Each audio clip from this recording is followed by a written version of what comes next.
बाकी सेक्टर 5 से चेता कराओ पूरा मेरा सलेंसर बैठे रहा मैं बन नहीं सकता इतने काम ठीक है।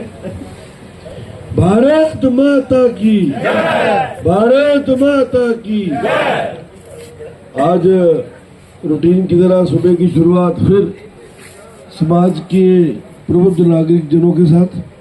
ये मेरा सौभाग्य है कि जिस दिन से हमारा मैंडेट अनाउंस हुआ है 8 तारीख से, उसके बाद लगातार से हम सुबह से ही कई जगह तो बिना बुलाए भी पहुंच जाते थे और बड़ा अच्छे तरीके से एहतराम भी होता था, वेलकम भी होता था।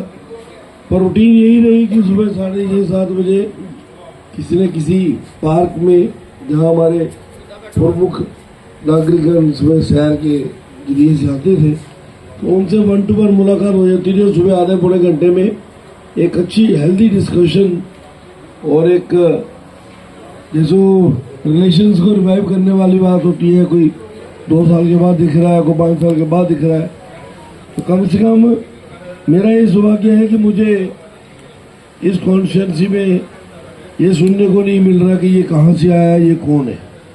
अमूमन तौर पर वोटर या रेजिडेंट ये पूछते हैं कि ये कौन है, ये कहाँ से आया है, क्योंकि मेरी ये कोर कॉन्स्टिट्यूंसी है। मैं पिछले 30 सालों से यहीं पे काम कर रहा हूँ और अलग अलग रिस्पॉन्सिबिलिटी पार्टी की जो मिली है वो ज़्यादा फोकस मेरा गांधीनगर कॉन्स्टिट्यूंसी में ही होता था।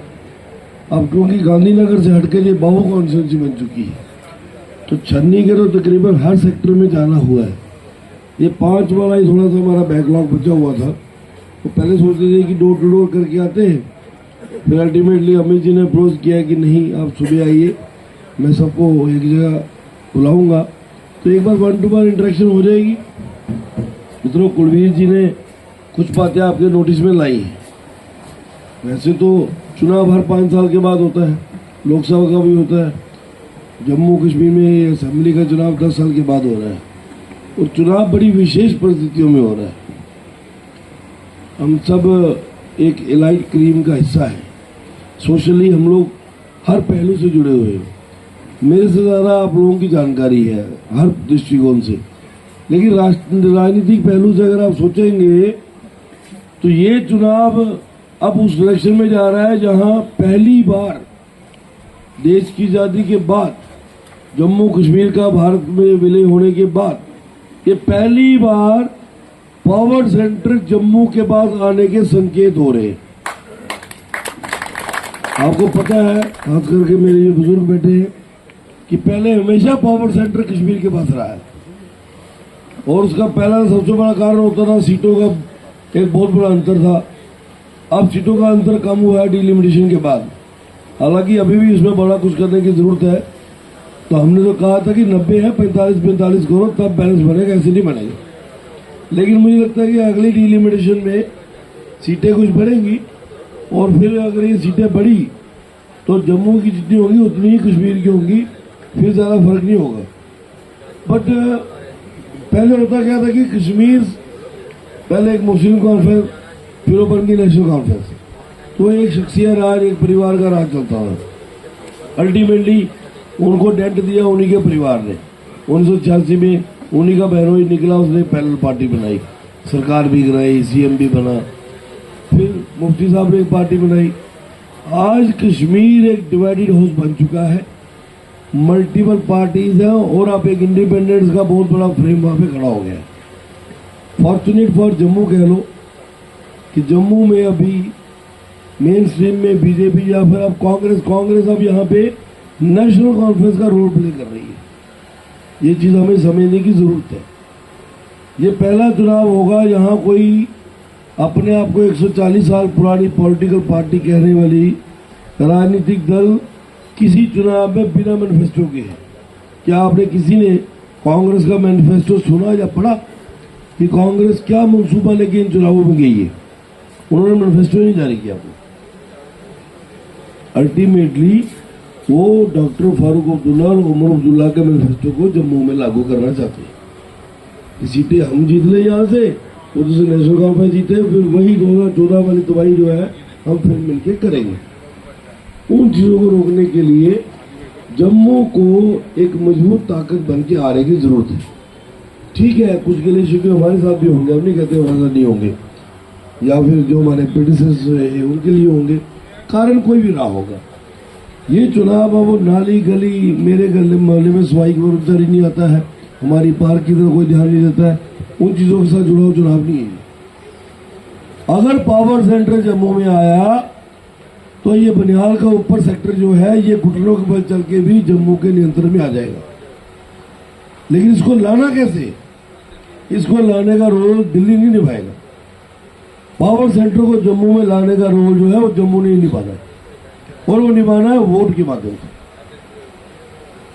ठीक है, कुलवीर जी ने अब छन्नी तो फिर भी थोड़ी बहुत इज्जत रख लेता है। हमारा गांधीनगर का जो ग्रीनवेल बड़ा ब्लॉक है वो तो 40, 42, 45% है, क्योंकि वोट डालने का टाइम नहीं है। अगर जाएंगे वहां लाइन देखेंगे तो लाइन में कौन लगेगा? 50 किस्म के लिए शिपे, कोई पर्ची देने नहीं आया, कोई मुझे कहने नहीं आया। अभी भी आपके पास आ रहा था तो मुझे उसी बेड से किसी का फोन आया कि लावा जी हमारे घर कोई कहने ही नहीं आया। अब वो मेरा करीबी मित्र था तो मैंने तो उसको कह दिया, मैंने कहा यार किसी के घर में शादी थोड़ी है जो तुम्हें कहने आएगा, ये भैया पर्व है, फेस्टिवल है, वोट डालना है। अब बोलो तो मैं आ जाता हूँ, कहते नहीं यार आपके लोग पहले आते थे, पर्ची नहीं आते थे, तो अभी तक वो पर्ची नहीं आई है। तो मैंने कहा भैया अब तेरा तो पर्टिकुलर ध्यान रखूंगा मैं कि पर्ची भी पहुंचो, तू वोट डालने आए, मैं ये भी नोटिस करूंगा। मेरा क्लासमेट था तो उसी पैटर्न से मैंने बात कर ली। कहते नहीं आप नाराज हो गए। मैं नाराज नहीं हुआ। अगर आप जैसा व्यक्ति और आपको पता है कि आपका क्लासमेट चुनाव लड़ रहा है, गिला शिकवा कर रहा है, आम बंदा जो मेरे टच में नहीं होगा वो कितने के लिए कर रहा होगा? वो तो घर में ये सोच के बैठा रहेगा कि आया कोई नहीं, मारो बोली हमने क्या करा वोट डाल के। वोट की इंपॉर्टेंस को हमने कैसे समझाना है? अब जो लोग समझ चुके हैं वो अपने टारगेट को कैसे अचीव करते हैं उसका उदाहरण आपको मैं पार्लियामेंट चुनाव का देता हूं। उनके 17 करोड़ वोट है पूरे देश में, 14 करोड़ वोट पोल हुआ, 14 करोड़, और हम कहने को मेजॉरिटी में है। हमारा अपर है वोट हमारा 97 करोड़ है, 78 करोड़ पोल हुआ, 29-30 करोड़ तो वोट डालने ही नहीं है। क्यों? क्या फर्क पड़ता है? वो 400 आई है जी, 400 आई है।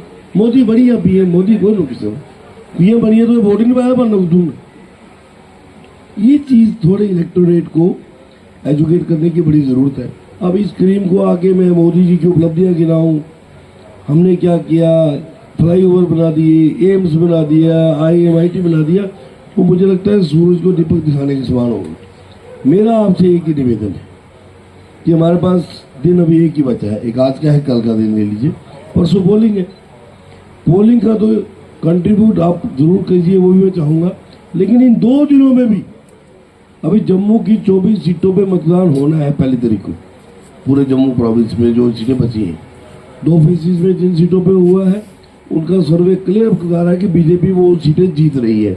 मतलब लग रहा है कि बीजेपी जम्मू प्रोविंस को डोमिनेट कर रही है।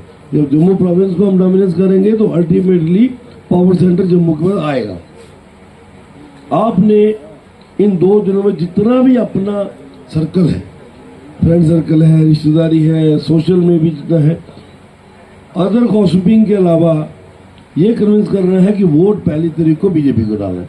ये खाली बहु विधानसभा की बात नहीं मैं करूंगा, ईस्ट है, वेस्ट है, साउथ है, सांबा है, विजयपुर है, जितनी भी सीटों में अभी पहली तारीख को पोलिंग होनी है। आप अपने सोर्सेज जो भी है उनको मोबिलाइज करके उनको कन्विंस कीजिए। अब रही बात हमारी सीट की, तो डेफिनेटली अब मैं आपके पास आया हूँ तो वोट तो मांगूंगा ही, चुनाव भी है, चुनाव लड़ भी रहा हूँ। तो मेरा आपसे निवेदन है कि क्या हम इस वक्त छन्नी अपना 100% दे सकते हैं कि नहीं दे सकते? अगर छन्नी 100% देगा तो मैं आपको यकीन दिला दूं कि ये एक लैंडमार्क अचीवमेंट हमारे पार्ट पे होने वाली है। क्योंकि चुनाव तो अब आप सबके आशीर्वाद से पार्टी ने मुझे मैंडेट दिया है, मैं आपके बीच में हूँ। अनेक चेहरे जो है वो नाम और काम से परिचित हैं। जो काम से कम परिचित थे उन्होंने हमारी फ्लाईओवर की गतिविधियों को देख लिया कि ये कुछ कर सकते हैं, क्योंकि उससे पहले तक हमारे पे एक स्टिग्मा था कि इनकी सुनता कोई नहीं है, इनकी जम्मू वाले नहीं सुनते, इनके दिल्ली वाले नहीं सुनते। तो अल्टीमेटली हमने एक मूवमेंट को पकड़ा, उसको कहीं ना कहीं ठिकाने पे पहुंचाया। तो नितिन गडकरी जी को जम्मू आके भी कहना पड़ा कि ये फ्लाईओवर सिर्फ पिलर्स पे बनेगा, दीवारों पे नहीं बनेगा। ये छोटी बात नहीं है। केंद्रीय मंत्री चुनावों के दौरान भी आके यहाँ पर जिस दिन हमने रैली की वो कह के गए ये चीज। तो अल्टीमेटली अचीवमेंट हो सकती है अगर प्रयास करें। आपने मुझे एम्पावर करना है, मैं आपका फेस बन के जा रहा हूँ। ये मेरे लिए बहुत बड़ा सौभाग्य है कि जम्मू कश्मीर की सबसे हाई प्रोफाइल असेंबली सेगमेंट को मुझे रिप्रेजेंट करने का मौका मिल रहा है। पर मौका कौन दे रहा है? पार्टी ने तो मैंडेट ही देना था ना, पार्टी ने तो मैंडेट दिया है। उस मैंडेट पर मोहर तो आप लोगों ने लगानी। वहां भी अगर ये रहा कि मैं फैक्ट्री होता हूं, मैं कहीं बाहर चक्कर लगाता हूं, अब आप यकीन मानिए कल मुझे एडमिनिस्ट्रेटिव एनालिसिस एक आया है, बड़ा मैं हैरान हो गया हूं। आज भी 72 फैमिलीज का एक डाटा कहीं पहुंचा है जिन्होंने कल या परसों वीकेंड मनाने की तैयारी की हुई है। सभी हमारे, उसमें से 4-5 तो मैं बाय नेम जानता हूं। एडमिनिस्ट्रेशन भी इस बात को प्रेशर कर रही है कि भैया वोट डालो, वोट ये छुट्टी नहीं है, this is not a holiday, ये ड्यूटी डे है। 72 फैमिलीज का एक कहीं स्केच डिवकाम ऑफिस में पहुंचा है कि ये फैमिलीज कहीं ना कहीं चर्चा में आया, कहीं डिस्कशन में आया। अब गवर्नमेंट के पास हर किस्म का पहलू होता है, मैं जितना मर्जी कर लूं, मेरा भी बायोडाटा उनके पास होगा कि ये कितने पानी में। अब उन्होंने मुझे भी बताया कि आप इनमें से कितनों को अप्रोच कर सकते हो अपने लेवल पे, ये मत बताइए कि आप कहीं जाने की तैयारी में हो या क्या हो। तो उनको 1 to 1 अप्रोच करके बोलो कि भाई साहब पहले तरीक को वोट डाल दो। तो उनको शायद कहीं तो सच हो जाए कि हम तो कहीं जाने की तैयारी में, ये वोट डालने के लिए कह रहा है। हमारा तो एक दिन खराब हो जाएगा। हमने बुकिंग करवा दी है मसूरी में, हमने बुकिंग करा दी है मकरोड़गंज में। अब मुझे बताइए कि हम वोटर को और कैसे एजुकेट कर सकते हैं, मतलब वो कितनी अवेयर है। और मोदी जी क्या करेंगे? अल्टीमेटली बार बार क्या था, मोदी ने क्या किया जी, मोदी की करा था। भैया मैं क्या कर रहा हूं, मेरी कंट्रीब्यूशन क्या है? मुझे मेरे घर पे लाइट 24 घंटे चाहिए, पानी 24 घंटे चाहिए, सफाई कर्मचारी मेरे घर के बाहर रहना चाहिए। मैंने एक वोट देना है, तो मैंने वीकेंड मनाने की तैयारी कर ली। अभी आपको पता है परसों एक नोटिस निकला था कि मंडे को स्कूल बंद। उसके पीछे भी कुछ गेम थी। वो अल्टीमेटली ठीक जगह पे हमने हिट किया तो शाम तक वो ऑर्डर वापस करवाया, नहीं तो ये तेल गड्डियां आज के प्रोई होने, तेल भी उन्हें चुप होना कुछ पंप पर। तो मेरा आपसे निवेदन है कि ये क्रीम वर्बल डिस्कशन में हर व्यक्ति को कन्विंस करे कि भैया 1 तारीख आगे बापू गांधी का जन्मदिन अगर मकरोड़गंज में मनाना तो 1 तारीख वोट पाने बाहर भी बनाई सकती। अगर पत्नीटॉप बनाना तो असली मना करके तो उस पहले वोट पाओ और विद फैमिली पत्नीटॉप जाओ, 2 तारीख आओ, 3 तारीख आओ, भावे 8 तारीख आओ, जो है चुनाव जीती लगे तो बधाई देना हो, ताकि तुम्हें फील होए कि ऐसे जिसी वोट पाया वो जीतिया भी है। तो मेरे दुनिया का एक ही निवेदन है कि प्लीज प्लीज प्लीज इसी वास्टली स्प्रेड करो, अदरवाइज वर्स्ट सफरर अगर कोई असेंबली सेगमेंट हो हदी है वो साड़ी बाहू हदी है।